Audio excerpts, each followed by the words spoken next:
మాజీ ఎంపీ కన్నా ప్రభాకర్ మాట్లాడుతున్నారు, లైవ్లో చూద్దాం. 10 సంవత్సరాలు అధికారం ప్రజలు కట్టబెడితే ఒక అద్భుతమైనటువంటి అభివృద్ధిని తెలంగాణ ప్రజల ముందుంచినటువంటి సందర్భంలో కేసీఆర్ గారి యొక్క అభివృద్ధిని తెలంగాణ ప్రజలు తమ అనుభవంలోనే చూస్తున్నటువంటి సందర్భంలో రేవంత్ రెడ్డి కావచ్చు, కాంగ్రెస్ పార్టీ కావచ్చు, వారు ప్రజలకు ఇచ్చినటువంటి ఇష్టం వచ్చినటువంటి హామీలు, ప్రజల్ని మోసం చేసి ఇవాళ దాదాపు 420 హామీలే కాకుండా 6 అమలు కాని హామీలనిచ్చి ఓట్లు వేయించుకున్న తర్వాత అమలు చేయాల్సినటువంటి కార్యక్రమాల్ని అమలు చేయకుండా, అభివృద్ధి సంక్షేమ కార్యక్రమాల్ని ప్రజలకు చేర్చకుండా కేవలం ఒక టైంపాస్గా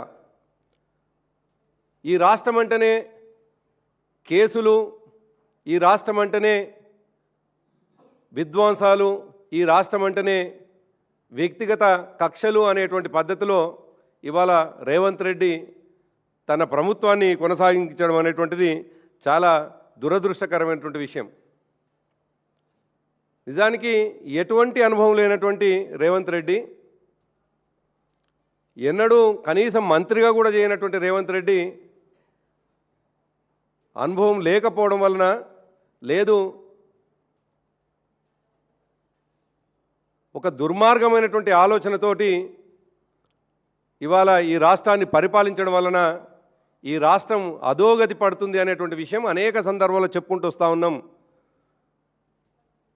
సరే, హామీలు ఇచ్చినటువంటి హామీలు నెరవేరుస్తాడనేటువంటి ఎదురుచూపు ఉండే, దాదాపు 2 సంవత్సరాలు ఎదురు చూసినాం.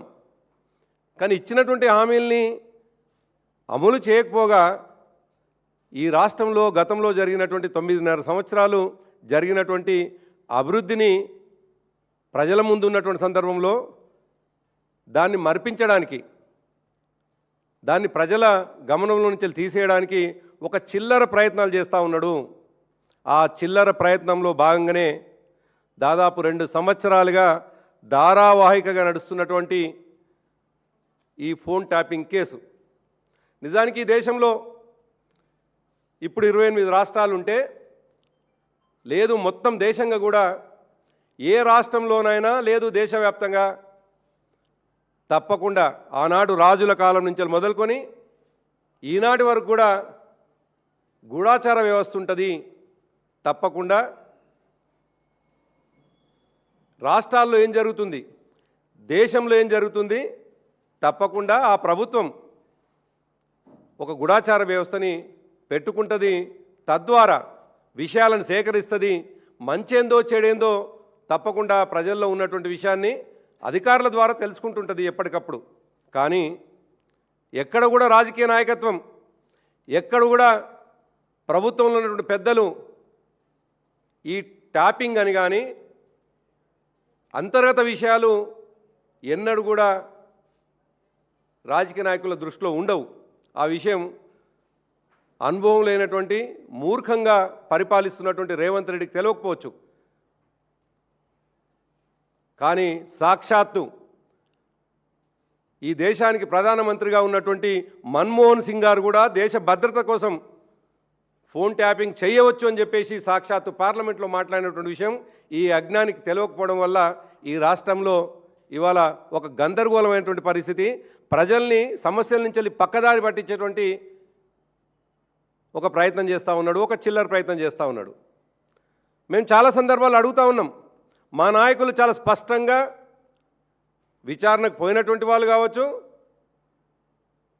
పోనటువంటి వాళ్ళం, మాలాంటి వాళ్ళమంతా కూడా చాలా స్పష్టంగా ఒక మాట అడుగుతూ ఉన్నాం.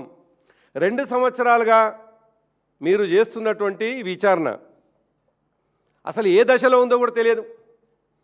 పంజగుట్ట వేదికగా దాదాపు 350 మంది సాక్షులను విచారిస్తే ఒక్కరూ బయటికి రాలేదు.